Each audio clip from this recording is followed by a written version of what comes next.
So hi homies, welcome to Hyper Explainer. And आज हम लोग एक न्यू सीरीज स्टार्ट करने वाले हैं और मैं गारंटी देता हूं कि आपको ये सीरीज देखने में काफी मजा आएगा।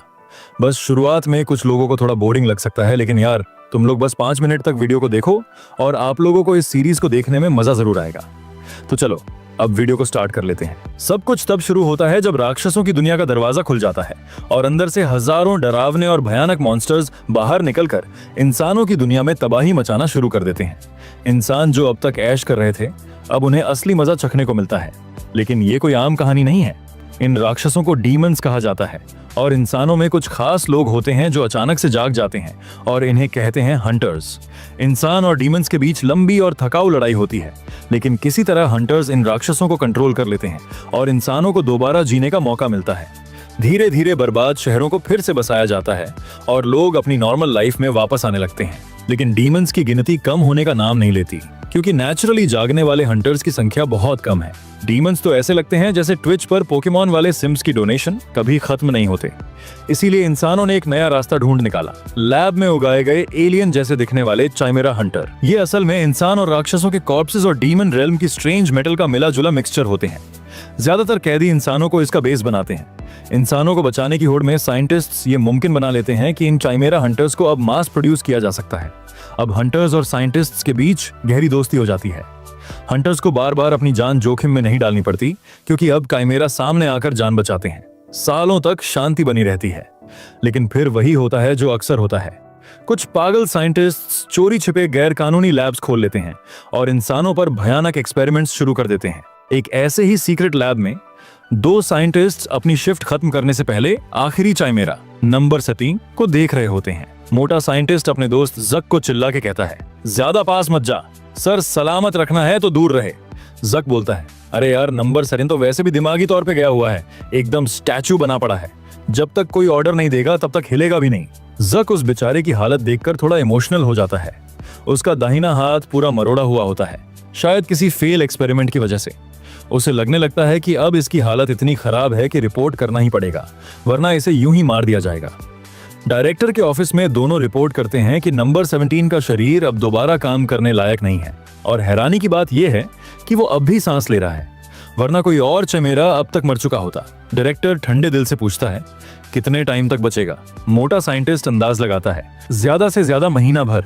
डायरेक्टर एकदम पत्थर दिल होकर ऑर्डर देता है, इसको अगले गेट ब्लॉकेड के मिशन में भेज दो, सामने से आने वाले हमलों को झेलने के लिए। लेकिन ध्यान रहे, रिटर्न ऑर्डर नहीं डालना। दूसरी तरफ डीमन रेल्म्स में एक पंखों वाला डायनासोर जैसी शक्ल वाला जानवर नंबर 17 पर झपटता है। लेकिन इससे पहले कि वो उसके पास भी पहुंचे, नंबर 17 उसे चीर फाड़ कर रख देता है। इसके बाद एक ग्राउंड से निकलने वाला पौधे जैसा वर्म मॉन्स्टर निकलता है, लेकिन नंबर 17 उसे हवा में उछाल देता है और फिर उस पर ताबड़तोड़ अटैक करता है। इसके बाद वो अपना भयानक मुंह खोलता है और बिजली जैसा सांस छोड़ता है जो मीलों तक सब कुछ तबाह कर देता है। हंटर्स की टीम उसकी ताकत देखकर हैरान रह जाती है। वो एकदम एस रैंक या उससे भी ऊपर का लगता है। एक हंटर पोर्टल की तरफ देखता है जो अब भी खुला है। बाकी टीम मेंबर्स कहते हैं कि जब तक एस रैंक चिमेरा लड़ रहा है, कोई राक्षस नहीं निकल पाएगा। वो तो सिर्फ बचे कुचे डीमंस से निपटेंगे। जैसे ही सारे मामूली डीमंस खत्म होते हैं, गेट अचानक से गिरने लगता है। सारे हंटर्स वहां से भागते हैं। एक औरत पूछती है, हम चाइमेरा को क्यों छोड़ रहे हैं? आदमी जवाब देता है, हमें साफ ऑर्डर मिला है, उसे वहीं छोड़ दो। एक बहुत बड़ा केकड़ा जैसा डीमन हमारे चाइमेरा को बहुत बेरहमी से मारता है। औरत को उस पर थोड़ी दया आती है, लेकिन आदमी कहता है, चाइमेरास तो लैब में पैदा हुए नौकर होते हैं, ऑर्डर्स फॉलो करने के लिए बने हैं बस। हालांकि लड़ाई में उसके शरीर के टुकड़े टुकड़े हो जाते हैं, फिर भी चाइमेरा लड़ता रहता है, क्योंकि उसे लौटने का आदेश नहीं मिला। इस ऑपरेशन में करीब 2000 डीमंस मारे गए और एक भी हंटर्स नहीं मरे, सब उस एक चाइमेरा की बदौलत। जब उसके शरीर का बस सिर बचा होता है, उसकी आंखों के सामने उसकी जिंदगी की फ्लैशबैक चलती है और तब उसे याद आता है वो असल में एक इंसान था जिसे सिर्फ 9 साल की उम्र में किडनैप किया गया था। धीरे धीरे उसे अपनी पूरी जिंदगी फ्लैशबैक की तरह दिखती है। वो देखता है कि वो एक अनाथालय में पैदा हुआ था। 9 साल की उम्र तक पहुंचते पहुंचते वो थोड़ा शरारती बन जाता है और जो बच्चे उसे अगली कहते थे उन पर पत्थर फेंकता था। और यही देखकर ऑर्फनेज का डायरेक्टर उस पर बहुत निराश हो जाता है। वो बूढ़ा आदमी आखिरकार उसकी नॉनस्टॉप बकवास से तंग आ गया और उसे अनाथालय से बाहर लात मारकर निकाल देता है। उसे बिल्कुल परवाह नहीं कि बच्चा बाहर ठंड में मर भी जाए तो। ठंड में बेहोश पड़े हुए उसे एक साइंटिस्ट की टीम मिलती है और उनमें से एक साइंटिस्ट ये सोचकर थोड़ा परेशान हो जाता है कि इस शहर की स्लम्स में ही ऐसे बच्चे मिल जाते हैं जैसे सड़कों पर ईस्टर एग्स पड़े हों। खैर, असली पागल साइंटिस्ट वही होता है जो ऐसे मौके को छोड़ता नहीं। तो वो लड़के को उठाकर लैब ले जाता है और उस पर खतरनाक गैर कानूनी एक्सपेरिमेंट शुरू कर देता है। पहले ही एक्सपेरिमेंट में वो लोग उस पर एक मैजिक स्पेल कास्ट कर देते हैं ताकि वो कभी भाग ना सके, और उसका नाम रख देते हैं नंबर 17। जब वो होश में आता है तो सबसे पहले देखता है कि पागल साइंटिस्ट्स कैमरा ऑन करके उसे रिकॉर्ड कर रहे हैं और साथ में उसकी नसों में S rank silk worms inject कर रहे हैं। बेचारा हिलना चाहता है लेकिन उसे जानवरों की तरह कसकर बांध रखा है, जैसे उसकी कोई इंसानी इज्जत ही नहीं। दिन बीतते जाते हैं और साइंटिस्ट लोग हैरान हैं कि नंबर 17 पर कोई साइड इफेक्ट दिख ही नहीं रहा। उसका दिमाग और सोचने की शक्ति बिल्कुल ठीक है और वो सभी मॉन्स्टर्स की एबिलिटी पर फुल कंट्रोल रखता है। बाहर से देखने पर लगता है कि वो बस 1 सेकंड दूर है स्कूल शूटिंग मोड में जाने से, लेकिन इन पागल साइंटिस्ट्स के दिमाग में बस यही चल रहा है कि ये लड़का कितना यूनिक और कमाल का है। वो लोग उस पर हर तरह के मॉन्स्टर सेल्स इंजेक्ट करना जारी रखते हैं और 6 ईयर के बाद वो एक काइमेरा हंटर बन चुका होता है जो एक ही हमले में डीमंस को खत्म कर सकता है। एक वॉर में वो ऐसा लेजर बीम छोड़ता है जो बग टाइप मॉन्स्टर्स को भून देता है और रोड के मीलों तक का जमीन साफ कर देता है। एक माँ अपने और अपनी बेटी की जान बचाने के लिए उसे थैंक्स कहती है, जबकि घायल हंटर माफी मांगता है कि उसे एक छोटे लड़के पर निर्भर होना पड़ा। लेकिन हमारा लड़का कहता है कि वो ठीक है, वो अंदर से बिल्कुल कोल्ड महसूस कर रहा है। कुछ सालों बाद उसका हिप्नोसिस अचानक टूट जाता है और वो सोचने लगता है कि आखिर वो इतने सालों से कर क्या रहा था, जिससे साइंटिस्ट को भी पता चल जाता है कि अब साइड इफेक्ट्स उभरने लगे हैं। वक्त बीतता है और उस पर 500 से ज्यादा मॉन्स्टर्स के सेल्स इंजेक्ट कर दिए जाते हैं, यहाँ तक कि वो कुछ ऐसा दिखने लगता है जिसे इंसान कहना भी मुश्किल हो जाए।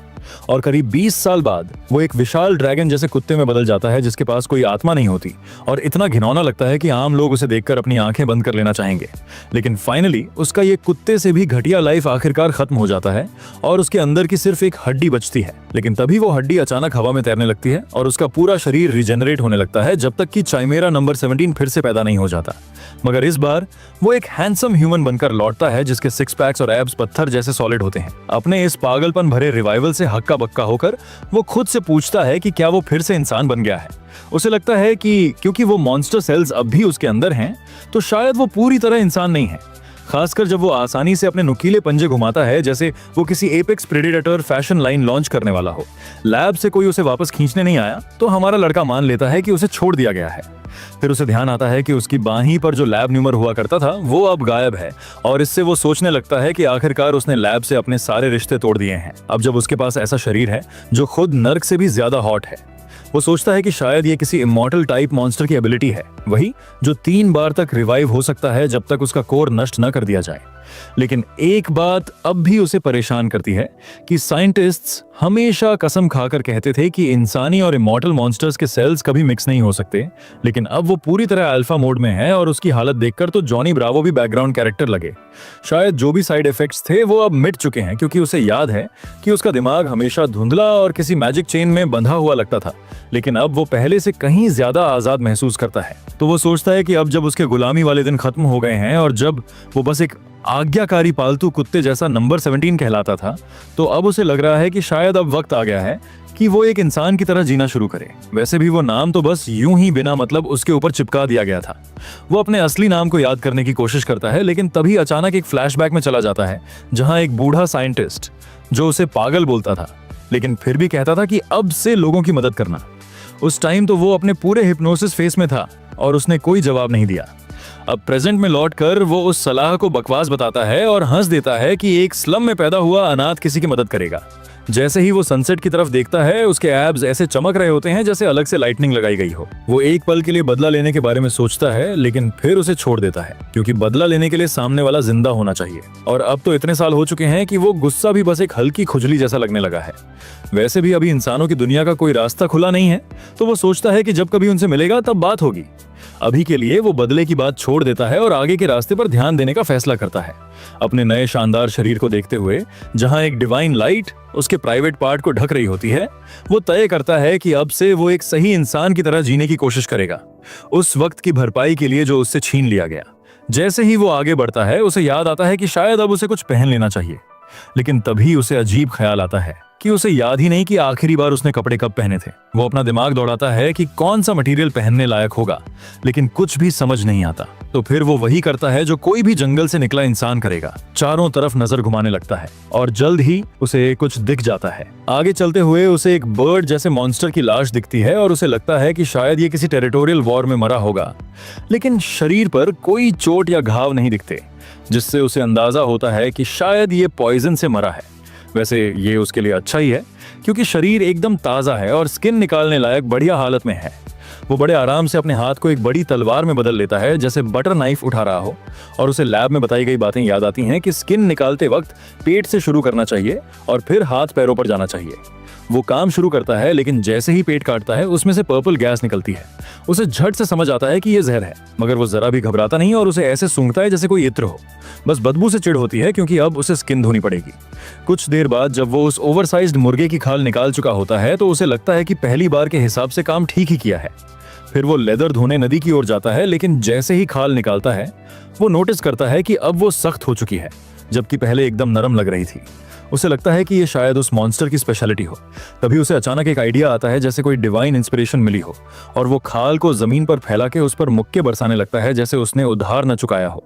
मारते मारते वो सोचता है कि क्या लोग ऐसे ही लेदर नरम करते हैं या फिर वो बस मेहनत बर्बाद कर रहा है।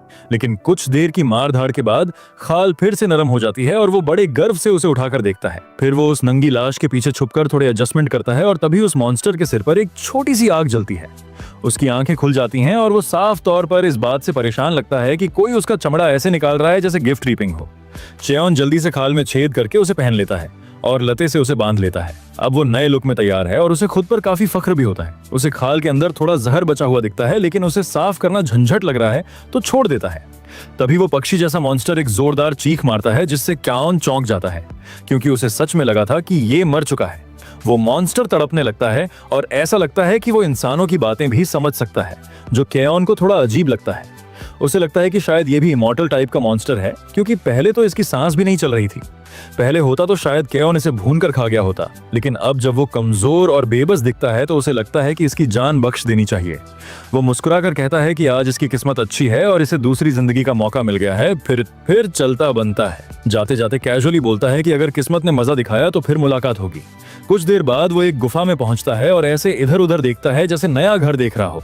तभी एक बहुत बड़ा सेंटीपीड अचानक उसके सामने कूदता है, लेकिन क्याओन की एक भी भौंह नहीं हिलती। वो कीड़ा हमला करता है, लेकिन चेयोन ज्यादा परेशान इस बात को लेकर है कि यहाँ की रोशनी रहने लायक है या नहीं।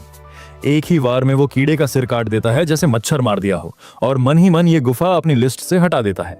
इसके बाद वो एक बर्फीले पहाड़ी इलाके में पहुंचता है, जहां एक येटी डर के मारे जमे हुए हालत में पड़ा होता है। शायद उसे देखकर ही डर गया हो, जैसे किसी हॉरर फिल्म में भूत दिखा हो।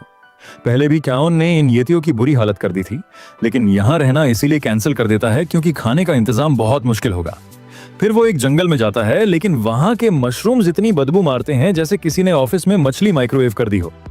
तो वो जगह भी रिजेक्ट हो जाती है। वो आगे चलता रहता है, किसी डरावनी छिपकली वाली गुफा से लेकर एक ज्यादा ही आरामदायक लग रहे ज्वालामुखी तक, लेकिन कोई भी जगह उसे जमती नहीं। आखिर में वो एक खाई के किनारे पहुंचता है और वहां से दिखने वाला नजारा देखकर दंग रह जाता है। उसे यकीन नहीं होता कि राक्षसों की दुनिया में भी इतनी खूबसूरत जगह हो सकती है। वो पूरे इलाके को अच्छे से देखना चाहता है और बिना सोचे समझे खाई से कूद जाता है और एक जोरदार स्पीड से जमीन पर गिरता है, जिससे कोई और होता तो रीढ़ की हड्डी तोड़वा बैठता। वहां उसे साफ पानी वाली नदी दिखती है और मछलियां भी अच्छी तादाद में हैं।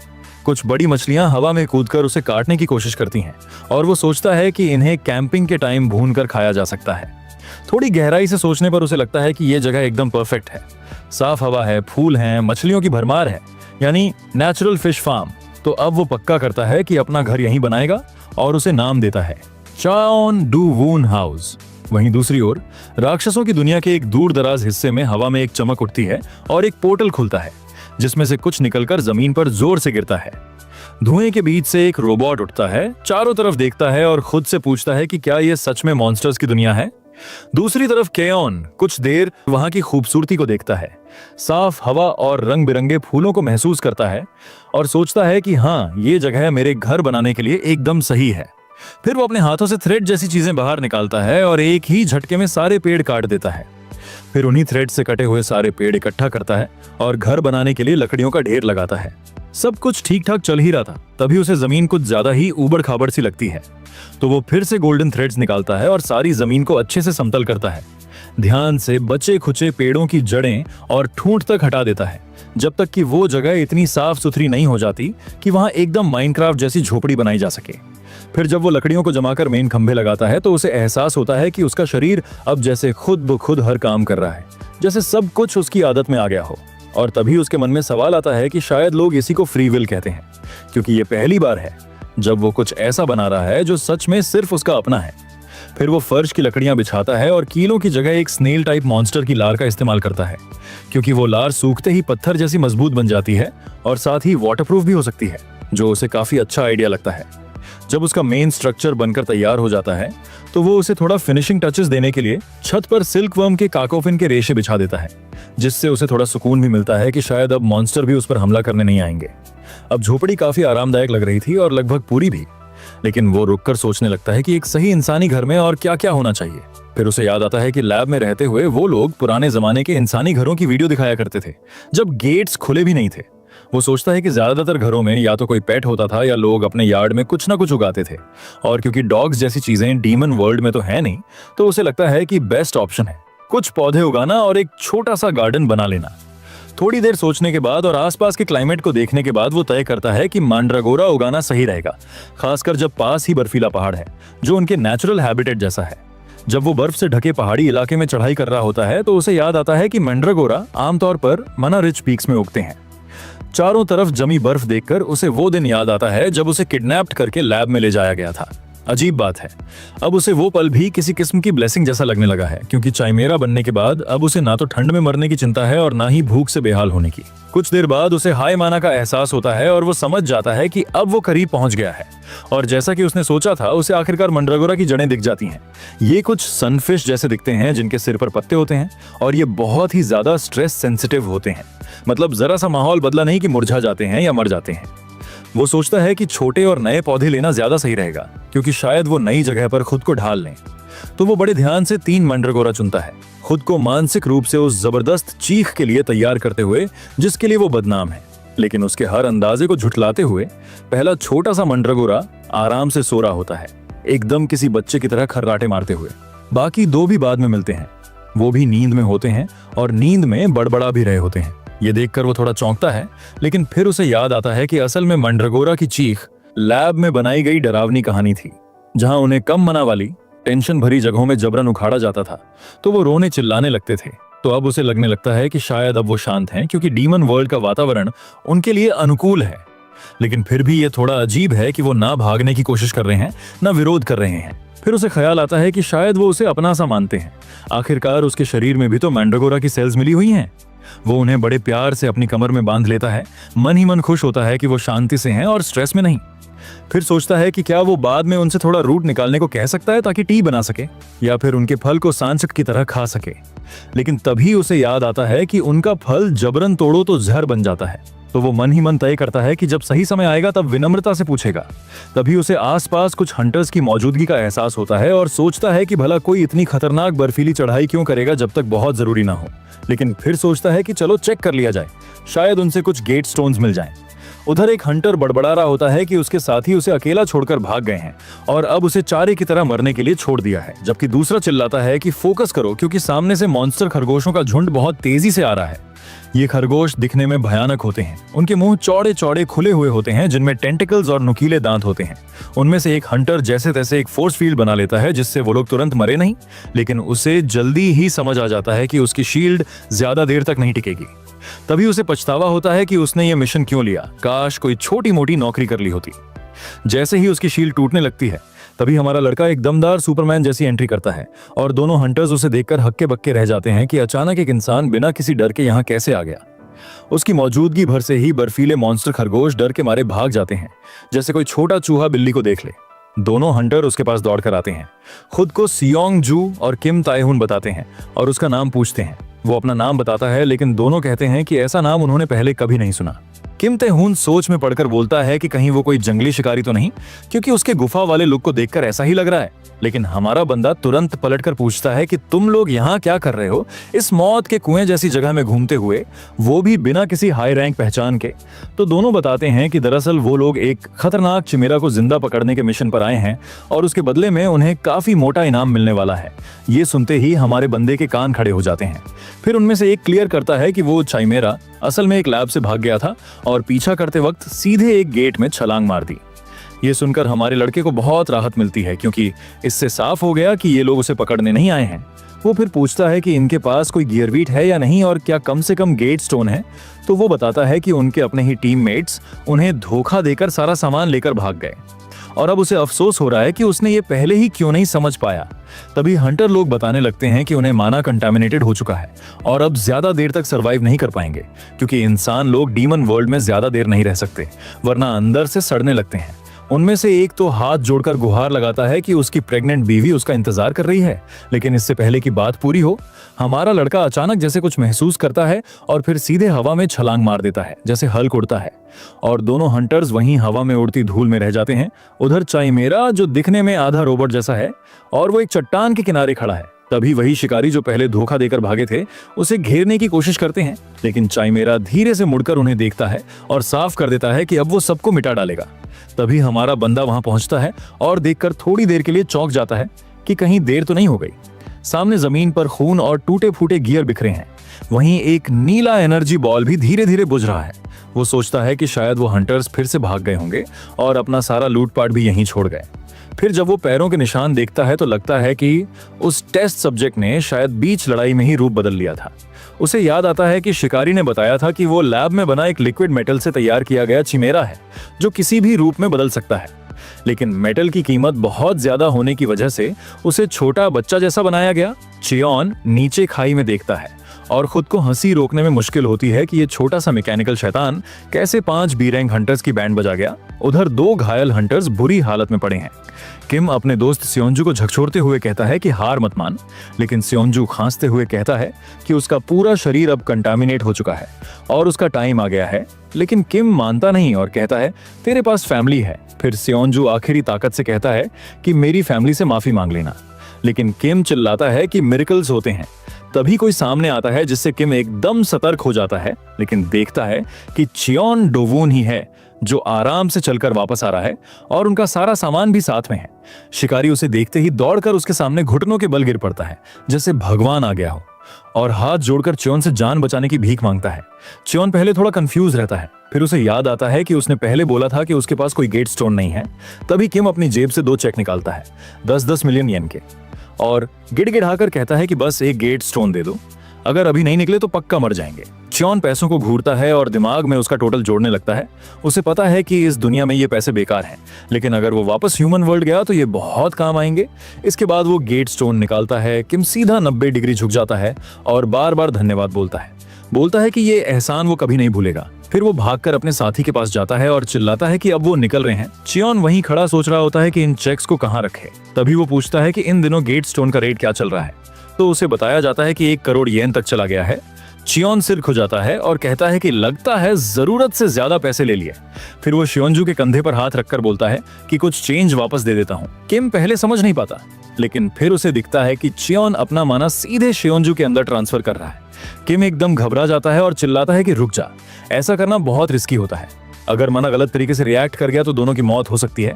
किम तो यही सोचता है कि अब सब खत्म, लेकिन तभी शियोंजू एकदम झटके से उठ बैठता है, जैसे किसी ने रीसेट बटन को दबा दिया हो। उसके अंदर की सारी डिमोनिक एनर्जी साफ हो चुकी होती है। वो किम को गले लगा लेता है और रोने लगता है, और किम वहीं खड़ा रह जाता है शॉक में। समझ ही नहीं आता कि ये सब क्या हुआ। चियोन चुपचाप मुड़कर वापस जाने लगता है और पीछे से शियोंजू चिल्लाता है कि वो ये एहसान कभी नहीं भूलेगा। किम अभी भी खड़ा सोच रहा होता है कि ये बंदा है कौन। हमारा लड़का वापस अपने घर पहुंचता है। दरवाजे के बाहर 1 सेकंड रुकता है, फिर चैन की सांस लेता है, क्योंकि कोई घुसपैठिया नहीं है। अंदर मंड्रागरा प्लांट्स नींद से जाग रहे होते हैं, लेकिन उनके पत्ते उदास और सूखे दिखते हैं, जो तुरंत अलार्म बजा देता है। तो वो तुरंत खेती में लग जाता है। जब सारे पौधे मिट्टी में लग गए तो चियोन सोचता है कि क्या अब ये ठीक हो जाएंगे, लेकिन वो अभी भी काफी मुरझाए हुए लग रहे हैं। वो उनकी उदास शक्लों को देखता है और सोचता है कि शायद इन्हें अपनी पुरानी जगह से उखाड़े जाने का दुख है, या फिर ये भूखे हैं। दूसरी थ्योरी को चेक करने के लिए वो थोड़ी सी अपनी माना मिट्टी में डाल देता है। बस फिर क्या, वो मॉन्स्टर पौधे एकदम से ऐसे खड़े हो जाते हैं जैसे किसी ने उन्हें एकदम स्ट्रॉन्ग कॉफी पिला दी हो। चियोन को यह देखकर बड़ी खुशी होती है। जब वो अपने नए पत्तेदार रूममेट्स से बातें कर रहा होता है तभी उसे पीछे किसी की मौजूदगी का एहसास होता है। उसे लगता है कि शायद वही मैकेनिकल क्रीचर है जिसे शिकारी लोग पीछे छोड़ गए थे। उसे थोड़ा अजीब लगता है कि वो इसके पीछे पीछे यहाँ तक आ गया, लेकिन वो फिलहाल उसे इग्नोर कर देता है और कैश को छुपाकर लूट के बैग्स चेक करने लगता है।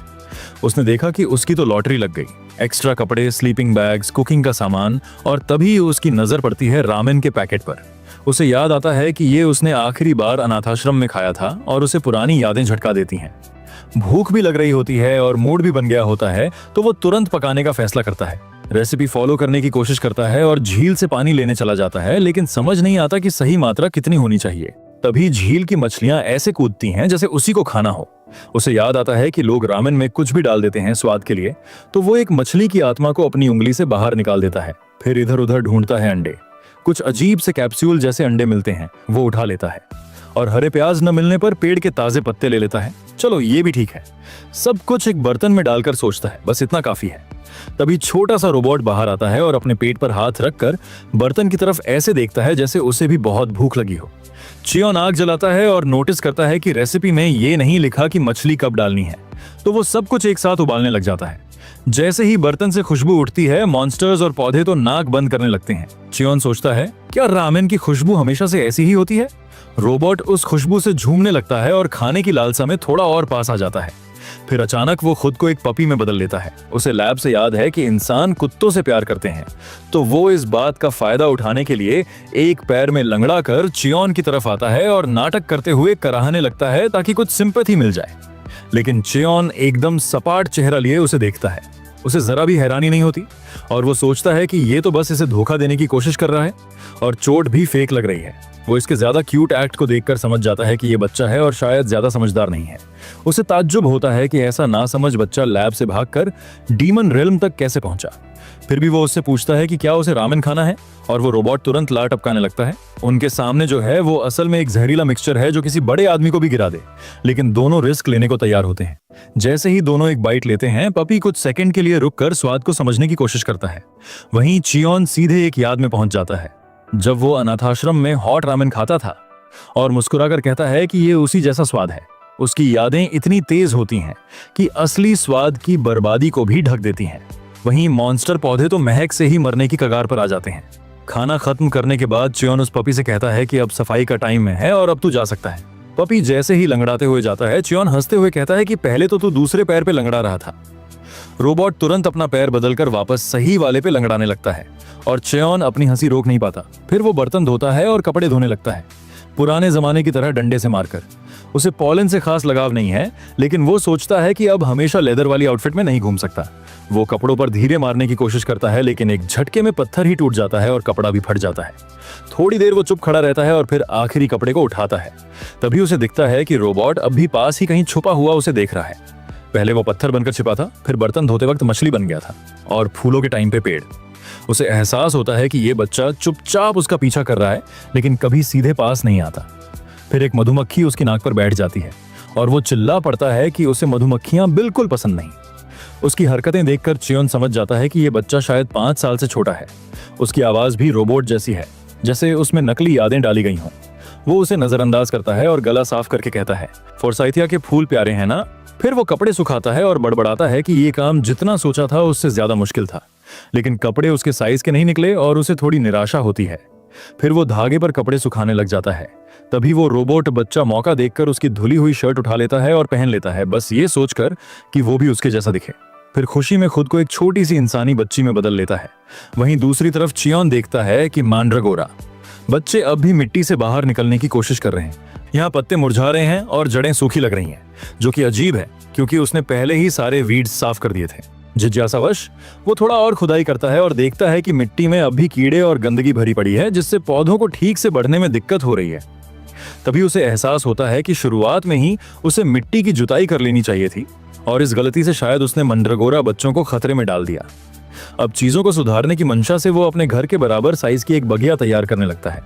उसी वक्त वही मैकेनिकल लड़की उसके सामने आकर खड़ी हो जाती है और उसे हाई करती है। उसे हैरानी होती है कि लड़की आखिरकार बोलने लगी है। वो पूछती है कि क्या ये घर उसका है, और वो प्राउड में हाँ में जवाब देता है। तुरंत ही लड़की नतीजा निकाल लेती है कि वो जरूर डीमन रेलम का निवासी होगा। उसे थोड़ा छेड़ने के इरादे से वो पूछता है कि वो किस ट्राइब से है। लड़की थोड़ा उलझ जाती है, लेकिन ब्लफ करने की कोशिश करती है और कहती है कि वो बहुत दूर 1000 किलोमीटर दूर झरने के पार के एक इलाके से है जहां वो कभी पहुंच भी नहीं सकता।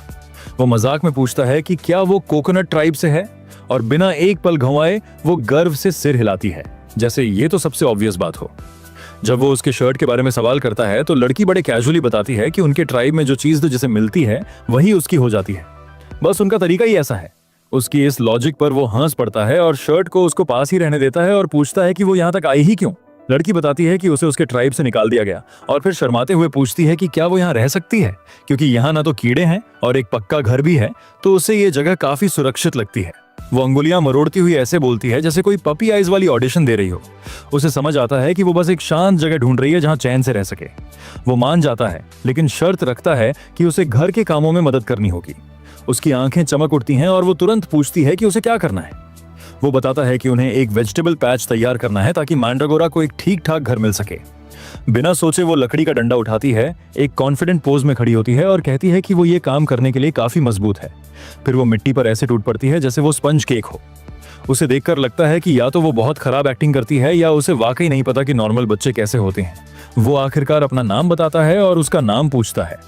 लड़की थोड़ा रुकती है क्योंकि उसका कोई नाम नहीं है। फिर आसपास देखे फूलों से इंस्पिरेशन लेकर वो खुद को किम नारी कहती है। उसे साफ दिख रहा है कि उसने फोर्साइथिया से नाम चुराया है, लेकिन अब तो वो पूरा फॉर्म में है और बिना हिचक बार बार दोहरा रही है। थोड़ी देर में पैच तैयार हो जाता है और चियोन एक छोटा सा पत्थरों का बॉर्डर भी बना देता है। मैंड्रागोरा की जड़ें इतनी खुश लगती हैं कि उसे अफसोस होता है कि ये सब उसने पहले क्यों नहीं किया। लेकिन तभी किम नारी अचानक चुप हो जाती है। वो ये देखकर पूछता है कि वो रो क्यों रही है। वो आंसू पोंछते हुए कहती है कि ये मैंड्रागोरा उसे उसके दोस्तों की याद दिला रहे हैं, और वो सोच में पड़ जाता है कि क्या लैब में भी दोस्ती जैसी कोई चीज मुमकिन है। इससे पहले कि वो कुछ और पूछे, जंगल में एक तेज तीखी चीख सुनाई देती है। वो उसे समझाता है कि ये बस मॉन्स्टर्स हैं जो एक दूसरे का शिकार कर रहे हैं। इस जगह के लिए ये बैकग्राउंड म्यूजिक जैसा है, लेकिन किम नारी डर के मारे सिमट जाती है और बताती है कि उसने एक छोटा सा चूजा देखा था इससे पहले कि वो यहाँ पहुंची, और अब उसे डर लग रहा है कि कहीं वो मुसीबत में ना हो। चियोन सिर हिलाता है और वो जोड़ती है कि चूजा पहले से ही थोड़ा कटा-फटा लग रहा था। वो उसे सीधा कह देता है कि शायद अब तक उसे खा लिया गया होगा, लेकिन उसे देखकर लगता है कि वो उसे बचाना चाहती है, पर खुद से उस कदम को उठाने की हिम्मत नहीं जुटा पा रही। वो बुदबुदाती है कि वो उस मॉन्स्टर को नहीं बचा सकती, और तभी चियोन को समझ आता है कि शायद ब्रेन वॉशिंग अब भी उसे अंदर से जकड़े हुए है, जिससे वो खुद के फैसले नहीं ले पा रही। इसलिए वो कोई ऑर्डर नहीं देता, बस एक सुझाव देता है बड़ी सावधानी से कि शायद अगर वो वापस जाए तो वो चूजा बच भी सकता है। बस यही सुनकर वो बिजली की तरह दौड़ पड़ती है। जंगल में उस घायल चूजे पर पहले से ही 2 मुंह वाली खतरनाक वॉस्प जैसे मॉन्स्टर्स हमला कर रहे होते हैं। जैसे ही उनमें से एक उसको काटने के लिए आगे बढ़ता है, किम नारी एक तूफान की तरह वहां पहुंचती है, एक के सिर को सीधा उड़ा देती है और चिल्लाती है कि वो किसी भी हालत में उस चूजे को बचाएगी। लड़ाई के दौरान उसे अपनी लैब की यादें फ्लैशबैक में आती हैं। बाकी चाइमेरा बच्चे उससे नफरत करते थे क्योंकि वो हर बार कॉम्बैट ट्रायल्स में पहला नंबर लाती थी। इससे बाकी बच्चों को सबसे खतरनाक एक्सपेरिमेंट्स के लिए भेजा जाता था, जिनमें मरने की संभावना सबसे ज्यादा थी। उन्होंने उसका खिलौना छीन लिया, उसे जमीन पर पटक दिया और बोले कि वो कभी कभी हार भी जाया करे। यहाँ तक कि उन्होंने कहा कि अगर वो नहीं होती तो अच्छा होता, और उसे लात घूंसे मारते रहे। वो समझ नहीं पाई थी कि उसने क्या गलत किया। वो तो बस वही कर रही थी जो उसे सिखाया गया था। अब वो इन मॉन्स्टर्स की तरफ देखकर चिल्लाती है कि किसी कमजोर पर मिलकर हमला करना गलत है, फिर अपना घूंसा घुमाकर आखिरी वॉस्प को दूसरी दुनिया में भेज देती है। इधर चियोन आराम से बैठा मंड्रागोरा की जड़ों को माना खिला रहा है जैसे कोई शांत सा प्लांट डैड हो। तभी किम नारी वापस आती है, भागती हुई, चूजे को अपने हाथों में लिए हुए, और मदद के लिए चिल्ला रही होती है। घबराई हुई कहती है कि वो उठ नहीं रहा है। चियोन उसे शांत रहने और आराम से सांस लेने को कहता है। जब वो ध्यान से देखता है तो उसे कुछ जाना पहचाना सा लगता है उस छोटे फ्लफ बॉल जैसे बर्ड में। किम अभी भी घबराई हुई है, रो रही है। उसे डर है कि कहीं चूजा मर न जाए। चियोन शांत रहता है और करीब आकर थोड़ा माना उस छोटे चूजे में डालता है। फिर आराम से कहता है कि घाव इतना गंभीर नहीं है। हर मॉन्स्टर मैजिक में उसका इतिहास होता है, और चाहे ये अब छोटा हो गया हो और इसका रंग बदल गया हो, लेकिन चियोन तुरंत पहचान जाता है ये वही क्रीचर है जिसे उसने पहले कभी स्किन्ड किया था। वो शर्लॉक जैसी पोज मारता है, ये सोचते हुए कि ये बर्ड इतनी सिकुड़ क्यों गई है, जबकि किम बार बार पूछ रही होती है कि क्या ये मरने वाली है। लेकिन चियोन उसे समझाता है कि वो बस कुपोषित है और भूख से सूख गया है। वो बताता है कि उसने उसे थोड़ी माना दे दी है, तो अगर उसे आराम से रहने दिया जाए तो वो खुद ब खुद ठीक हो जाएगा। लेकिन तभी किम को अचानक एक ट्रॉमा फ्लैशबैक मारता है और उसकी यादें उसे उस लैब में वापस खींच ले जाती हैं जहां उसकी फटी हुई डॉल थी। कांपती हुई आवाज में वो कहती है कि वो इसे ऐसे ही छोड़ नहीं सकती, क्योंकि वो बार बार ऐसे गिर रहा है जैसे कोई दुखी पैनकेक। वो उसे कस के पकड़ लेती है और पपी आइज निकालकर पूछती है कि क्या वो इसे रख सकती है, ये वादा करते हुए कि वो इसका अच्छे से ख्याल रखेगी। चियोन मुस्कुरा देता है और उसे चेतावनी देता है कि हो सकता है ये बहुत बड़ा हो जाए, लेकिन किम कहती है कि वो इसे बस थोड़ा थोड़ा खाना देगी। उसकी क्यूटनेस के आगे चियोन हार मान जाता है और किम की आंखें दिवाली की लाइट्स की तरह चमकने लगती हैं। वो मजाक करता है कि इसे गार्ड डॉग बना सकते हैं या फिर गार्ड बर्ड। तभी वो चूजा अपनी आंखें खोलता है और इधर उधर कंफ्यूज होकर देखता है। फिर चियोन को देखकर पहचान लेता है कि कैसे उसने पिछली बार उसकी खाल जिंदा ही नोच ली थी, और डरते हुए पिजन की तरह आवाज छोड़ता है। किम उसकी आवाज सुनकर खुशी से उछल जाती है और खुशी से उसे उठाते हुए चिल्लाती है कि ये तो अब बात कर रहा है, जबकि वो पक्षी बस इधर उधर देख रहा है, जैसे सोच रहा हो कि ये किस नरक में आ गया है। वो उसे फिर से कस के पकड़ लेती है और वो पक्षी बेबस होकर फड़फड़ाने लगता है, जबकि चियोन वहां अजीब सी हालत में खड़ा है, समझ नहीं पा रहा कि ये सब क्या चल रहा है। चूजा फिर से चिल्लाता है और कहता है कि मुझे छोड़ दो, और चियोन को यह सुनकर झटका लगता है कि वो असल में उसकी बात समझ पा रहा है। कुछ ही देर में किम उसे एक मम्मी की तरह लपेट देती है और खुशी से ऐलान करती है कि ट्रीटमेंट पूरा हो गया, और कहती है कि उसने इसका नाम भी सोच लिया है। वो बताती है कि क्योंकि ये कबूतर जैसा बिहेव कर रहा है तो इसका नाम गू रखेगी, जिसे सुनकर चियोन को ये नाम काफी मजेदार लगता है। लेकिन वो गुस्सैल बर्ड तुरंत उस पर चिल्लाने लगता है कि ऐसा बकवास नाम क्यों रखा। मगर किम तो उसकी बात समझ ही नहीं पाती, तो वो सीधा उसके सिर पर पानी की पूरी बाल्टी डाल देती है, बोलते हुए कि शायद इसे प्यास लगी हो। फिर वो अचानक ठिठक जाती है और चियोन से पूछती है कि अब ये पक्षी पानी के गुब्बारे जैसा क्यों फूल गया है। चियोन कहता है कि शायद अब इसकी हाइड्रेशन काफी हो गई है, तो किम दौड़ती हुई खाना लाने चली जाती है। उधर चियोन सोचता है कि अब उसे एक ढंग की स्टोरेज कैबिनेट बना ही लेनी चाहिए, क्योंकि सामान बहुत जमा हो गया है। लेकिन जैसे ही वो लकड़ी काटने की कोशिश करता है, वो बस कार्डबोर्ड की तरह फट जाती है। उसे समझ नहीं आता, क्योंकि उसने टेबल और चेयर तो उसी तरीके से बना ली थी। चूजा उसकी बेवकूफी से तंग आ चुका होता है और बोल देता है कि यह सॉफ्टवुड है, इसलिए नहीं चल रही। चियोन को समझ आता है कि लकड़ी की किस्म भी मायने रखती है, और वो पूछता है कि सबसे मजबूत लकड़ी कौन सी होती है। बर्ड झट से कहता है रेडवुड, लेकिन फिर बीच में ही रुक जाता है जब उसे एहसास होता है कि उसकी बात उसने समझ ली है। वो चियोन को घूरने लगता है और सोचता है कि कहीं ये इंसान शुरू से ही मेरी बात तो नहीं सुन पा रहा था। फिर वो डगमगाते हुए खड़ा होता है और माइंड स्किल ऑन करके चियोन का दिमाग पढ़ने की कोशिश करता है, लेकिन कुछ नहीं होता, क्योंकि टेलीपैथी फेल हो जाती है। चियोन इधर उधर देखते हुए मासूमियत से कहता है कि उसे कहीं रेड ट्री दिखाई नहीं दे रहे, शायद किसी और रीजन में होते होंगे। बर्ड अब पूरी तरह घबरा जाता है, क्योंकि उसकी मेंटल पावर ब्लॉक हो गई थी। आखिरकार वो एक्टिंग छोड़कर सीधा पूछता है कि क्या चियोन उसे सुन सकता है। चियोन बताता है कि ये सुनने जैसा नहीं है, बस शब्द अपने आप दिमाग में आ जाते हैं। फिर वो सवाल घुमा देता है और पूछता है कि एक मॉन्स्टर इंसानी भाषा कैसे समझ सकता है। उसे लगता है कि ये शायद उन रेयर इंटेलिजेंट मॉन्स्टर्स में से एक है जो बहुत मुश्किल से पैदा होते हैं, और ये पहली बार है जब वो ऐसा कोई देख रहा है। फिर वो सीधा पूछता है कि क्या ये वही पुराना पक्षी है जो पहले मिला था। तो चूजा कंफर्म करता है कि हाँ, वो फिर से आया है, क्योंकि वो चियोन से दोबारा मिलना चाहता था, क्योंकि चियोन ने उसकी जान बचाई थी और वो उसका एहसान चुकाना चाहता था। चियोन कहता है कि तो फिर मेरी अभी मदद कर दे। ये सुनकर बर्ड थोड़ा चौंक जाता है, लेकिन फिर लंबी सांस लेकर कहता है कि ठीक है, वो उसे रेड ट्री तक ले जाएगा। वहीं दूसरी तरफ किम जान बचाकर दौड़ रही होती है, उसके पीछे आग के गोले बरस रहे होते हैं। वो चिल्ला रही होती है कि कोई उसे छोड़ दे, और रोते हुए कह रही होती है कि बहुत गर्मी हो रही है। तभी एक विस्फोट उसे जमीन पर गिरा देता है और वो डर के मारे पूरी तरह टूट जाती है। सोचती है कि शायद लैब के लोग आ गए और अब उसका अंत हो गया। तभी आग से कोई बाहर निकलता है, जिसके लंबे बाल ऐसे उड़ रहे होते हैं जैसे कोई थर्ड क्लास एनिमी का एंट्री हो। वो अपना ट्रैकर देखता है और कंफर्म करता है कि यही वो मैकेनिकल क्रीचर है जिसकी उन्हें तलाश थी। अगला अटैक चार्ज करते हुए वो बड़बड़ाता है कि उसकी जान भी यहाँ पर खतरे में है, और किम की ओर एक और फायरबॉल फेंकता है। किम बस उसे देखते हुए हार मान लेती है, लेकिन तभी हमारा हीरो एकदम स्टाइल में बीच में कूदता है और उस फायरबॉल को ऐसे रोक देता है जैसे कोई मच्छर उड़ाया हो। गू तुरंत कहता है कि पेड़ की दिशा बाद में देखेंगे, अभी लड़की को बचाना ज्यादा जरूरी है। चियोन नोटिस करता है कि किम आग से बहुत डर रही है और उसकी हालत मेंटली ठीक नहीं लग रही। वो तय करता है कि पहले आग बुझाई जाए, और बर्ड भी सहमत होता है, कहते हुए कि जो इंसान एक बच्चे को निशाना बनाता है वो तो पूरा कचरा है। वहीं वो लहराते बालों वाला लड़का चियोन को घूरता है और उसे गुफाओं में रहने वाला कहते हुए धमकी देता है कि अगर पीछे नहीं हटा तो उसे मिटा देगा। चियोन पलटकर जवाब देता है कि ये रुपंजल वाला बंदा कुछ ज्यादा ही बकबक कर रहा है और ये बात सुनते ही सामने वाला तमतमा उठता है। वो चिल्लाता है कि चियोन उसका ड्रामेटिक मोमेंट बर्बाद कर रहा है और गुस्से में एक बड़ा सा आग का गोला उसकी तरफ फेंक देता है। चियोन बस एक उंगली उठाता है और फ्रीजा वाला स्टाइल अपनाते हुए उस अटैक को ऐसे उड़ा देता है जैसे कोई केक की मोमबत्ती बुझा दी हो। पीछे जबरदस्त धमाका होता है और रूपंजल वहीं खड़ा रह जाता है और पूरा सन्न रह गया है, समझ ही नहीं पा रहा कि हुआ क्या। तभी मलबा गिरने लगता है और देखते ही देखते वो उसके नीचे दब जाता है।